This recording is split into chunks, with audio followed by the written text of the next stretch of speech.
से बोलो बाबा भोलेनाथ की।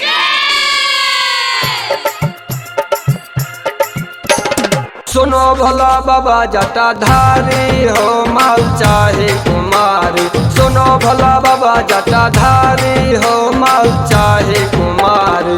करे छियो नौकरी सरकारी हो माल चाही कुमारी। करे छियो नौकरी सरकारी हो माल चाही कुमारी।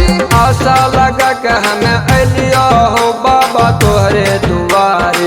आशा लगा के हमें अलिया हो बाबा तोहरे दुआरे। करे छियो नौकरी सरकारी हो माल चाही कुमारी।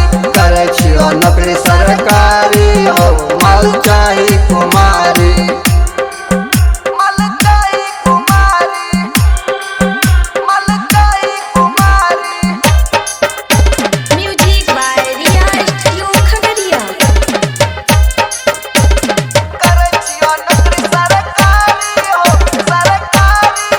माल चाही कुमारी। चाही कुमारी। माल चाही कुमारी। भांग धतूरा हम तोरा चढ़ैब। भर भर के गांजा हम खूबे पिलैब। भांग धतूरा हम तोरा चढ़ैब। भर भर के गांजा हम खूबे पिलैब। हमरा न सोचियो अनारी हो माल चाही कुमारी।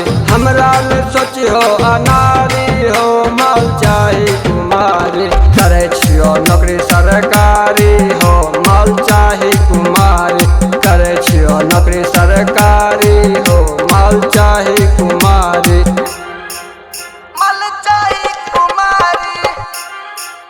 माल चाही कुमारी।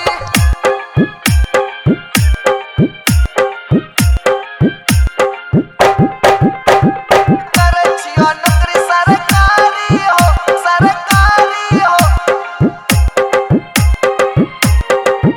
माल चाही कुमारी। माल चाही कुमारी। डीजे संजय राज भटमान भटमान भटमान भटमान। करे छियो नौकरी सरकारी हो माल चाही कुमारी। चाही कुमारी। पहले सावन में हमें जलवा चढ़ैब। बोल बम के हमें नारा लगैब। पहले सावन में हमें जलवा चढ़ैब। बोल बम के हमें नारा लगैब। चाहे भीड़ होते कितनो भारी हो माल चाही कुमारी। चाहे भीड़ होते कितनो भारी हो माल चाही कुमारी। करे छियो नौकरी सरकारी हो माल चाही कुमारी। करे छियो नौकरी सरकारी हो माल चाही कुमारी। माल चाही कुमारी। माल चाही कुमारी।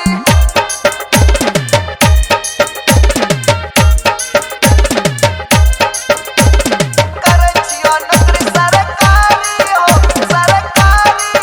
माल चाही कुमारी। चाही कुमारी। माल चाही कुमारी। भोले बाबा तू गुरुओं के गुरु। एह लगन में कराय दहो शुरू। भोले बाबा तू गुरुओं के गुरु। एह लगन में कराय दहो शुरू। ओकरो पिन्हब गेरुआ साड़ी हो माल चाही कुमारी। ओकरो पिन्हब गेरुआ साड़ी हो माल चाही कुमारी। यादव राम परमेश्वर अनारी हो माफ करियो जटाधारी।